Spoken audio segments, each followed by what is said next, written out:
even if he's right now quiet, as you put in the column, he's letting his play do the talking. He is, and I think this is the best we've seen Manny, and that's saying something. And I think especially with Fernando Tatis out, it looks like he's not going to be back until next month. There's slow healing wrist injury.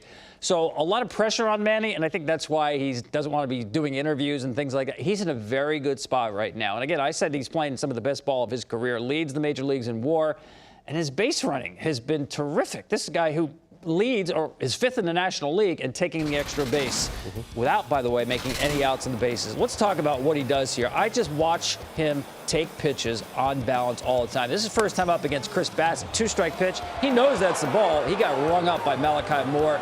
He knew that wasn't a strike, but Bassett is trying to get him out with those fastballs in. All right, this is next time up. Starts him same pitch, two-seamer inside. He took that for a ball.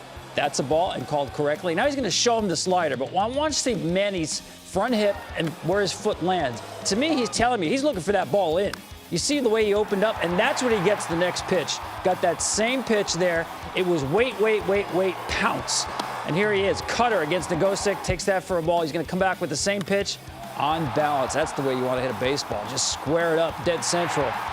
Manny Machado is just, as a pitcher, you try to read somebody's swing. If he gives something away, he doesn't give anything away. How about this base running here? That's a ground ball to the left side. You're on second base. He knows he can get the third.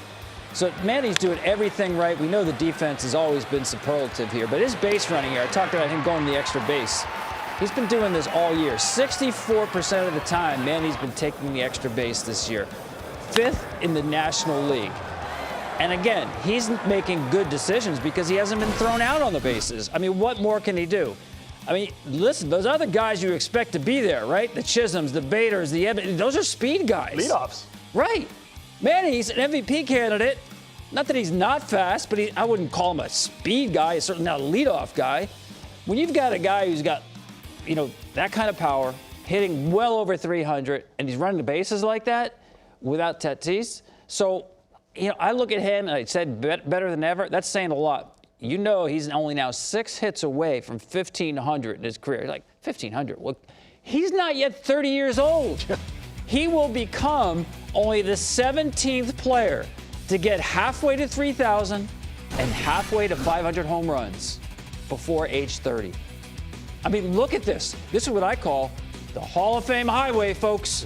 When you're getting halfway to 3,000 and 500 home runs before you're 30, you are in the company of not just Hall of Famers, first ballot Hall of Famers. So let's not sleep on what Manny's doing over the entirety of his career, because we sort of take him for granted because he's so consistent. Post every day. That's the biggest thing that stands out to me. That's one of the things that Eric Hosmer told me. Yeah. Of all the things that he does, the most impressive thing, and Yonder, you know this as a player, to go out there when you're not 100%, day after day after day. That's how you get to 1,500 hits before you're 30 years old. Yeah, well, he always talks about it. I mean, he says, 80% of Manny Machado is a lot better than anybody else at 100%.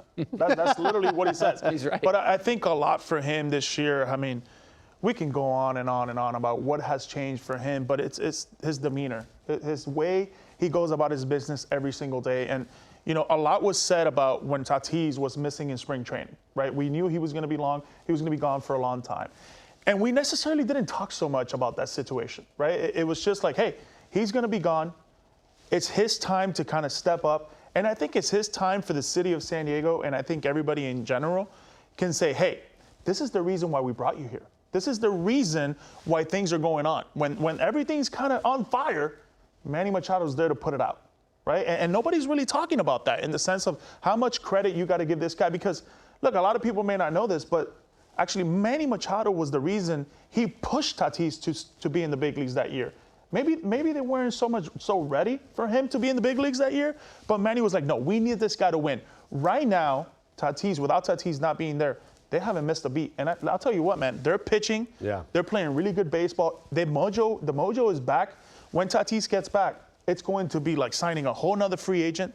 I think with Manny too, and what he talks about with me a lot is, which was a great video you posted, but he doesn't swing at balls. And when we talk about whether it's mechanics or how you feel or what's going on, the one thing we always get to is basics. Hey, am I swinging at the right pitches, or am I late on getting to a ball? And more than not, if he's going well, it's because he's swinging at the right pitches.